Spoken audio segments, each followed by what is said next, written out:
গরম জলে তুলে দিন, দিয়ে এবার আমি একটু স্বাদ মতো একটু নুন দিয়ে দিচ্ছি, আর একটু হলদিও দিয়ে দিচ্ছি। এখানে আমি 4টে ডিম নিয়েছি, একটা করে আমি গরম জলের মধ্যে দিয়ে দিচ্ছি।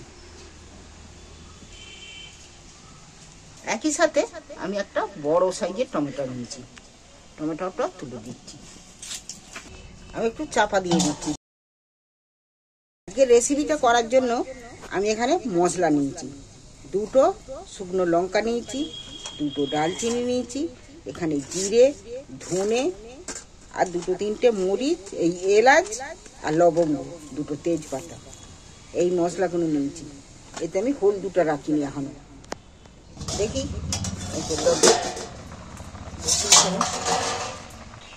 হেভি সেদ্ধ হয়ে গেছে, সেদ্ধ দারুণ সেদ্ধ হয়ে গেছে।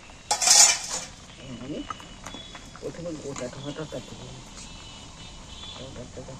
দেখো একদম পুরো গোটা আছে, এই যে ফেটে গেছে কিন্তু দারুণ খোলা ছাড়ানো যাবে।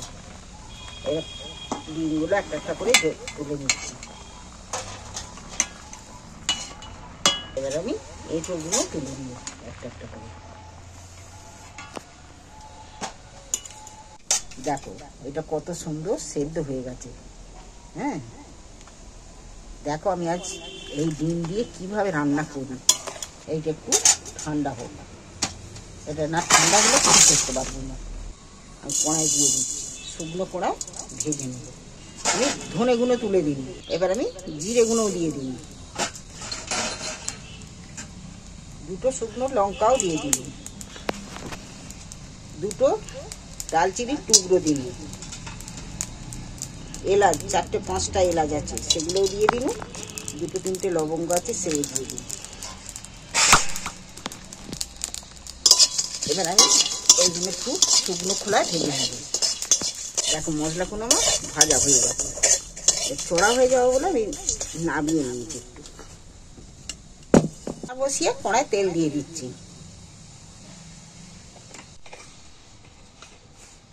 সামান্য একটু লঙ্কা দিচ্ছি, না আর একটু হলদিও দিয়ে দিচ্ছি, সামান্য একটু স্বাদ মতো নুনও দিয়ে দিচ্ছি। নাড়াচাড়া করে এবার আমি ডিমগুলো এর মধ্যে তুলে দিচ্ছি।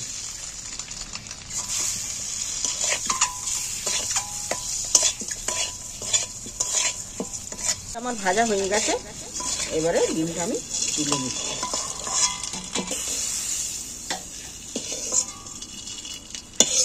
সর্ষের তেল খানিকটা দিয়ে দিন, ডুমো করে কেটে রাখা আলুগুলো আমি তুলে দিচ্ছি এর মধ্যে।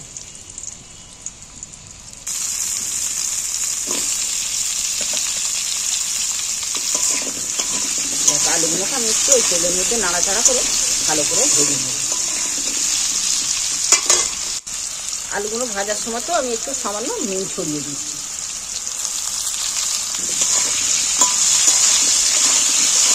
ছাড়াতে কত সুবিধে, এইভাবে করে নিয়ে এঁচড় এইভাবে খোলা ছাড়াতে পারবে সহজেই। দেখো পরিষ্কারভাবে খোলা ছাড়িয়ে, না হাতে আটা আর না চাপ দিয়ে কাটতে হচ্ছে।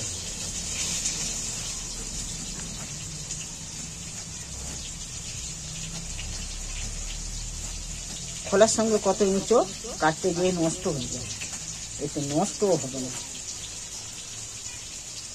দেখো অথচ পরিষ্কার হয়ে এঁচড় খোলা ছাড়ানো হয়ে গেল। এঁচড়ে তো এইভাবে ছোট ছোট করে কেটে নিচ্ছি, কাটাটা কিন্তু খুব সহজেই কাটা হয়ে যাবে। আলুগুলো ভাজা হয়ে গেছে, হাত সেদ্ধও হয়ে গেছে। এবার আমি আলুগুলোকে তুলে নিচ্ছি, তুলে আমি এই ডিমের পাশেই রাখছি।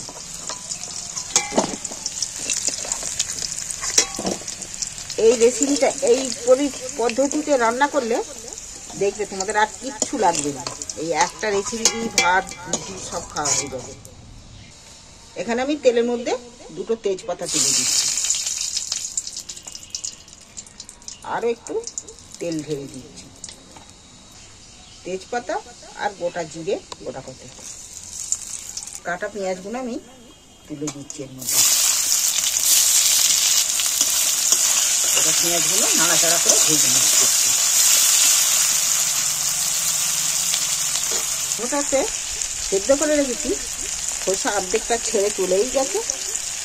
দেখো কত সুন্দর খোসা উঠবে, দেখছো? খোসাগুলো তুলে ফেলে দিয়ে রান্না করলে কিচ্ছুই বোঝা যাবে না যেটা তুমি সস খাচ্ছ না টমেটো খাচ্ছ। টমেটো সসের মতো লাগবে। খোলাগুলো ফেলে দিল। এই গোটা টমেটোটা আমি একটু মিক্সারের জারেতে একটু মিশে নেব। দেখো পেঁয়াজটা আমার একদম লাল লাল করে ভালোই ভাজা হয়ে গেছে। এবার আমি এখানে 1 চামচ আদা বাটা, 1 চামচ রসুন বাটা, 1 চামচ আদা বাটা,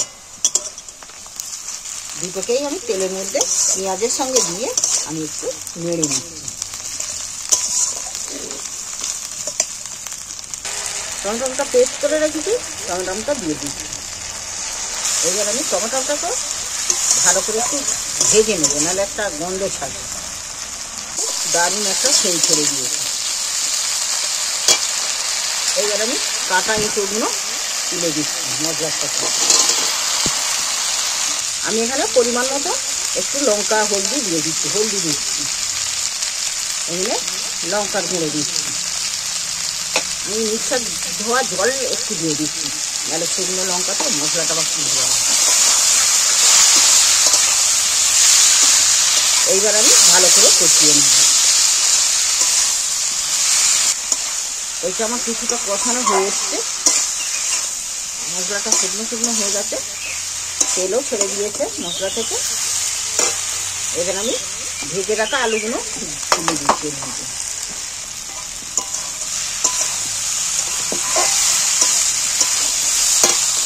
এখন জল দিচ্ছি, অল্প একটু জল দিচ্ছি। ভাজা মশলা করে রেখেছি, সেই ভাজা মশলাটা আমি দিয়ে দিচ্ছি এর মধ্যে।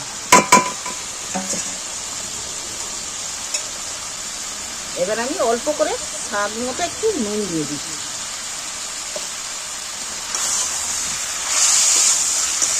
এইবার সব মশলাগুলো দিয়ে ভালো করে কষিয়ে দেব।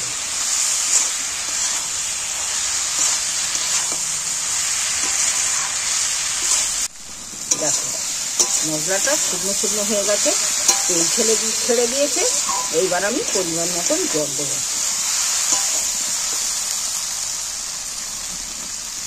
এবার পরিমাণ মতো জল দিচ্ছি।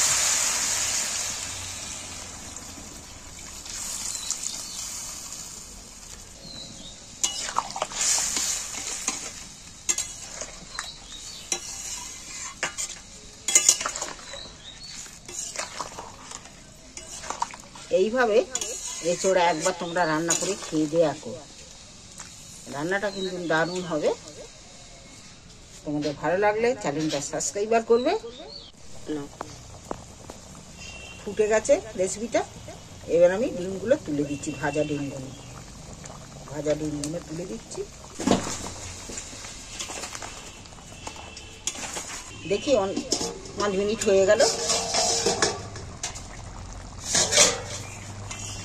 একদম হয়ে গেছে পারফেক্ট।